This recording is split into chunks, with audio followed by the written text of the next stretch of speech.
What's up, everybody? Welcome back to Taste Like Music. Jason and Joe here. Cram out sick this week. Journey week. We've already ranked the 16 studio albums, Joe and I. Check out that video if you haven't seen it. And then in a separate video, we also gave you our top 10 favorite Journey songs. We have, I would say, pretty different views on the band Journey, so check it out.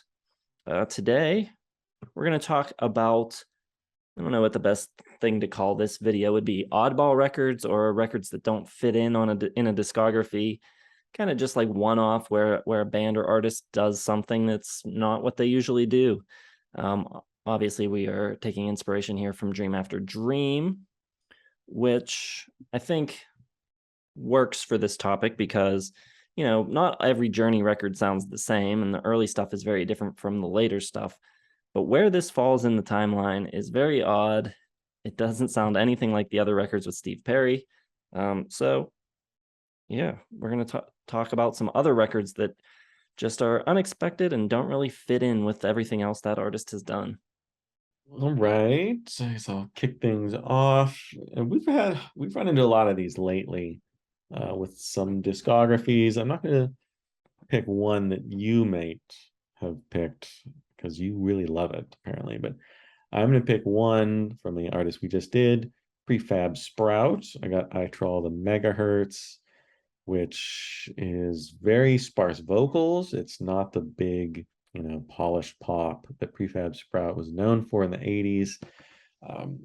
Patty did this while he was suffering from like hearing and eye injuries and couldn't like do anything. So he just listened to transistor radios and recorded stuff that he heard, or ham radios, listened to ham radios, recorded stuff that he heard, and got it into this record. And there's like 30 seconds of singing on it, but real interesting, weird change up that some people really liked. I thought it was okay.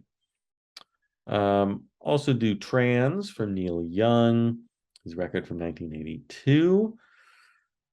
He wanted to connect with his son,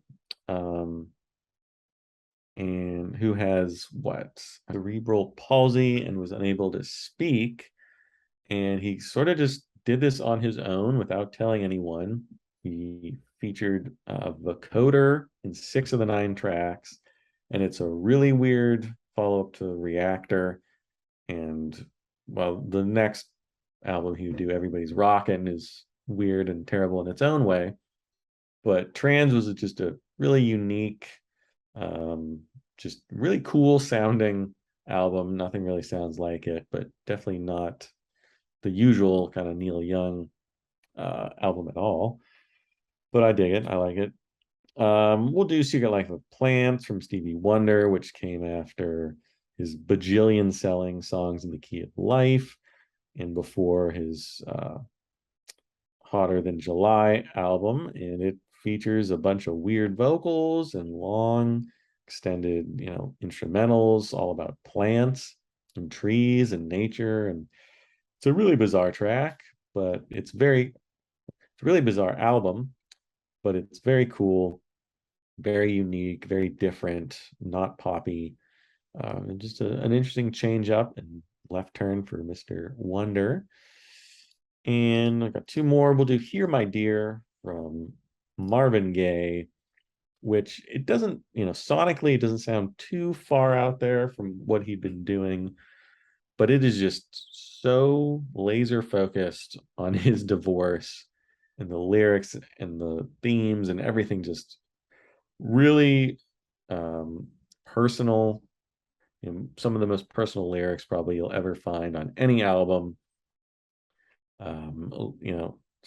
Musically it's not too out of left field, but the fact that he did this and he went like full bore into creating this album basically to chronicle his divorce from his wife is very unique, very interesting, very different than the luscious R&B that he had been doing. And finally, we'll do Beach Boys Love You, which kind of gets away from the big full Beach Boy sound with the choral vocals and the big arrangements and everything for a more stripped down pop. It's kind of Brian Wilson being weird in the studio, these little songs about Ed McMahon and the planets and honking down the highway. It's really weird and way better than anything else they'd been doing around the same time. People love that one. I think it's pretty great as well, and probably the last gasp of the Beach Boys because it's so weird. It works. All right. I got 5 for you as well. I'm going to start out with some Chris Gaines, aka Garth Brooks. Pretty weird concept, going from like one of the biggest country stars in the world ever and deciding that you want to be a rock star and you make an alter ego and make like this alternative rock thing with your hair swooping down. It's just really bizarre and not very country. After that, I'm going to go with Music from the Elder by Kiss, which they were looking for, I don't know, respect from their peers or whatever. And so they try to make this very serious prog rock record that is not very Kiss-like at all. And people absolutely hated it. And it was torn apart for years. And I think finally people are coming around to it slowly. It's critical standing, improving slightly in recent years, I think. After that, I'm going to go with Kaput by Destroyer, which is like this weird 80s sort of throwback with cheesy saxophones and all this kind of lame sounds or things that would be associated with sounding lame and kind of used in this really cool way. And it's kind of a different sound for Destroyer. It doesn't sound totally different because his voice is so distinct and it's still there, but the surrounding atmosphere is very different. Also going to go with Age of Odds by Sufjan Stevens, which, especially coming after Illinois, is just so unexpected. From this like kind of twee, folky banjos and orchestration and stuff happening to this big, like, I don't even know how to describe it, like this honking electronic sound. It's just really kind of intense and very, very different. Pretty cool album there. And then the last one I'm going to go with is Risk by Megadeth, which I think it's nothing, it's not thrashy at all. It's not even really metal. It's basically them taking all of their other influences outside of metal, basically classic rock stuff, and making a record kind of following those leads instead of the metal.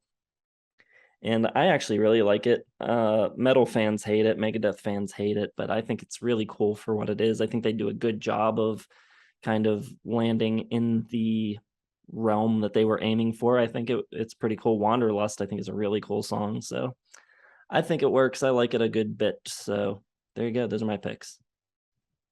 I thought for sure you'd go with Gospel According to Men in Black. I don't think that doesn't fit in. I think that's It's pretty weird. It's pretty weird album. I think it horrified a lot of their fans.